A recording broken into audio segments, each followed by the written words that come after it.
Lamentablemente llegó el viernes, preludio del fin de semana, el merecido descanso. Y le agradecemos, como siempre, que nos dejen llegar a vuestros hogares por Telesistema Canal 11 y nuestro canal de YouTube Telematutino 11RN. Buenos días. Feliz viernes. Buenos días, Jacqueline Morel. Hola, Ramón. Buenos días. Buenos días, República Dominicana. Comienza el fin de semana, comienza Telematutino 11, casi termina el mes de agosto. Y aquí estamos, en este viernes, que ya lo hemos casi institucionalizado como un viernes de salud. Un gran placer que estén con nosotros. Además de los comentarios habituales, vamos a contar con las orientaciones de la doctora Alejandra Núñez para el cuidado de nuestras mascotas. Y hoy tenemos como invitada a la doctora Ada Melina Rodríguez. Ella es ginecóloga con una especialidad en cirugía pélvica avanzada. Pélvica avanzada. Y es parte del staff de Médico Express. Así es, y bueno, pues vamos a conocer todas las novedades, qué es lo que se está haciendo, cuáles son las casuísticas, cuáles cosas tienen respuesta a esa importante parte de la vida de la mujer especialmente. Así que les invitamos a que nos acompañen esta mañana en todo el contenido de Telematutino 11. Bienvenidos. Bueno, señores, aquí hay apagones desde siempre. Tú no habías nacido, Jacqueline, cuando Julio Sauri yo sabía. Decía que era por las chichiguas, que las chichiguas enganchadas en los alambres provocaban apagones. Estamos hablando del gobierno de Balaguer, el primer gobierno de Balaguer, 66, los 12 años de Balaguer. Y todavía sigue siendo un problema no resuelto por ninguno de los gobiernos. En alguna ocasión el presidente dijo que había reserva fría suficiente. ¿Qué es reserva fría? Usted tiene plantas ahí en stand-by que puedan entrar cuando ocurre lo que ocurrió ahora, que hubo un problema en Punta Catalina y hay varias plantas eléctricas que están en mantenimiento. Bueno, pues aquí no hay una reserva fría suficiente porque la reserva fría debe ser igual a la mayor planta del sistema. Y la mayor planta del sistema justamente es Punta Catalina, que tiene 700 megavatios. Aquí no hay reserva y por eso, desde que una planta falla, ahí vienen los apagones. Bueno, Ramón, justamente este problema es como ancestral. Y cuando hablamos de tantas cosas que tenemos pendientes que resolver en el país y de una deuda social grande que existe, el tema de los apagones sigue estando ahí. A veces ha mejorado. Hay que decir que en gobiernos pasados se incorporaron muchísimos circuitos de los llamados 24 horas. Y es verdad que se aumentó la capacidad instalada. Verdad también es que cuando Danilo Medina se embarcó en la construcción de Punta Catalina, fueron cientos las críticas que se le hicieron por esa inversión y que por qué se iba a embarcar el gobierno en construir una planta. Al día de hoy, este sigue siendo, a pesar de los cuestionamientos, de lo que costó y eso, un punto muy luminoso de la gestión del gobierno de Danilo Medina y que ha servido mucho de ancla ahora para el sistema energético que tenemos en la República Dominicana. Se aumentó la capacidad instalada. El tema es que hemos tenido excusas tras excusas. Antes era, bueno, lo que tú decías, lo de Julio Sauri, después varios contratos que fueron malos. Tenemos el tema, recordemos, de la Hidroquebec, tenemos el tema de la Unión Fenosa. ¿Tú te acuerdas de la Smith and Aaron? Y otras plantas. Entonces, el tema es que si el país crece, Ramón, la demanda energética crece y eso debe ser programada. Y justamente el presidente Abinader en el día de ayer, que está bien preocupado por ese tema y sabemos que debe ser así, por la gran cantidad de quejas de la población en medio de esta ola tan terrible de calor y que justamente la gente para prender un abaniquito o tomarse el agua fría no pueda hacerlo por los apagones.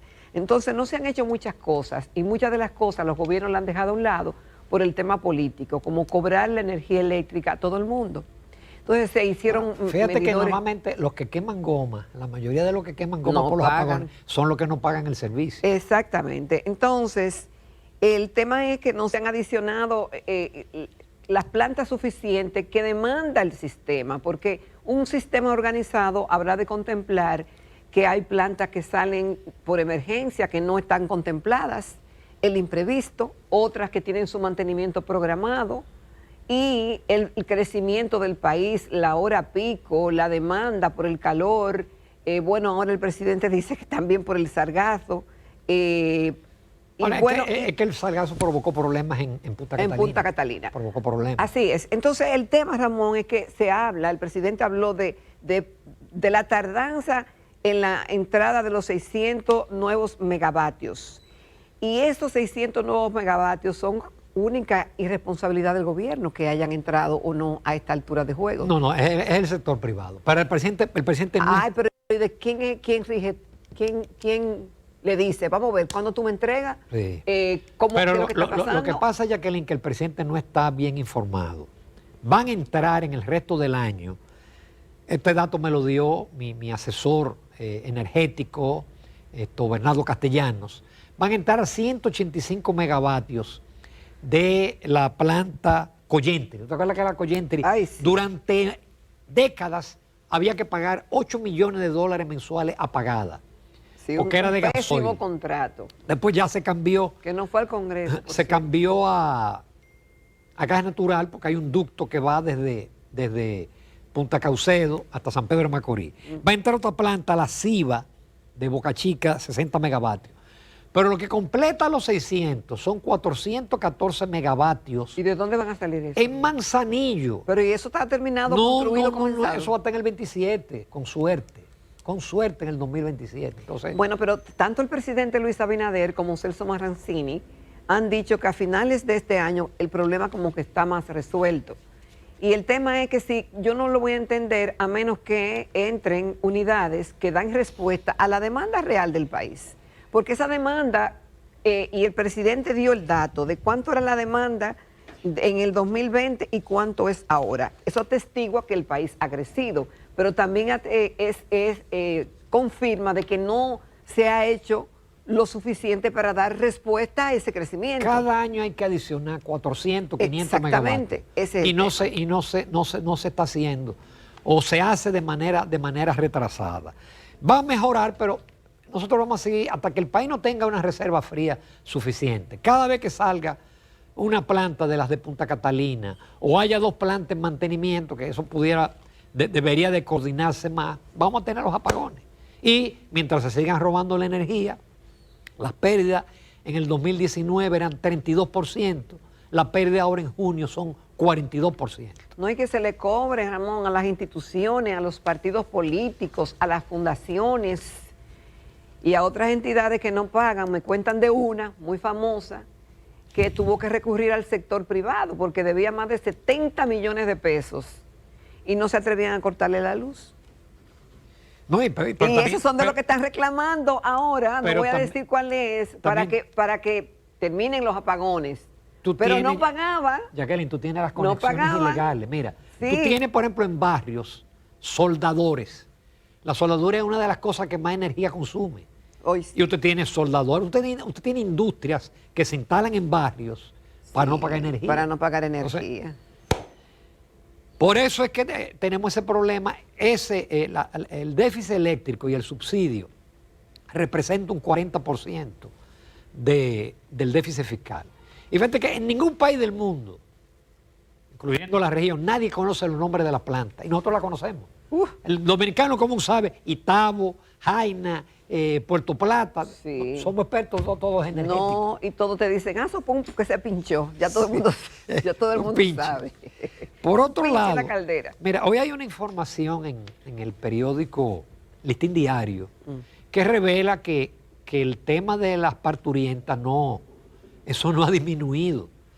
Y es el boletín epidemiológico número 32 de Salud Pública que habla de 100 muertes maternas en lo que va de año.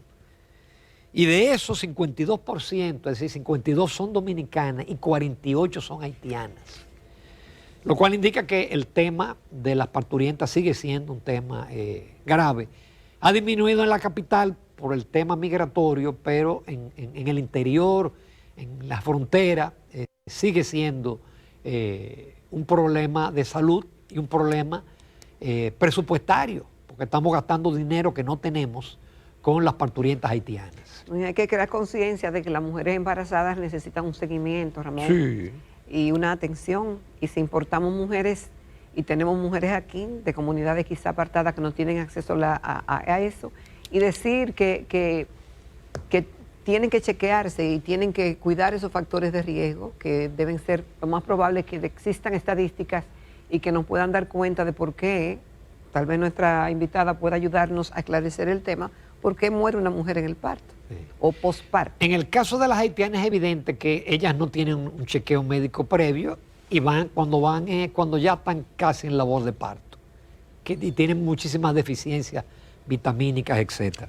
Que por cierto, ahora que estamos tratando el tema haitiano, uno se pregunta, ¿qué ha pasado con el diálogo y las mesas de trabajo en el Consejo Económico y Social con el tema de Haití, que lo inauguraron el presidente con los expresidentes, y no se ha dicho nada y ha pasado el tiempo y no aparecen las conclusiones ni las recomendaciones del tema haitiano, que no podemos olvidar, es uno de los problemas más graves, para no decir el problema más grave que tiene la República Dominicana. Bueno, han pasado dos cosas, Ramón.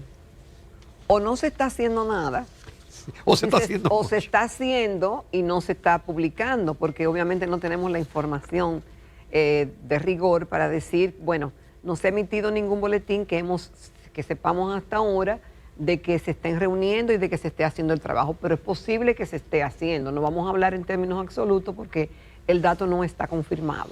Lo cierto es que tenemos el insumo ya ofrecido de la Organización de las Naciones Unidas y de la OEA en cuanto a la posibilidad de que exista un fondo de unos 2.600 millones de dólares para acudir en auxilio de Haití.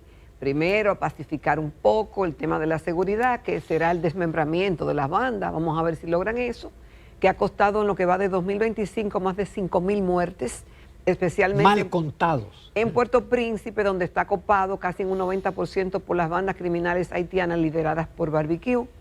Cuando se desmantele eso, habrá que ver cómo está el país, cuáles son los acuerdos a que estén dispuestos a llegar los poderes fácticos de ese país para que se haga algo que valga la pena y que sea perdurable en el tiempo.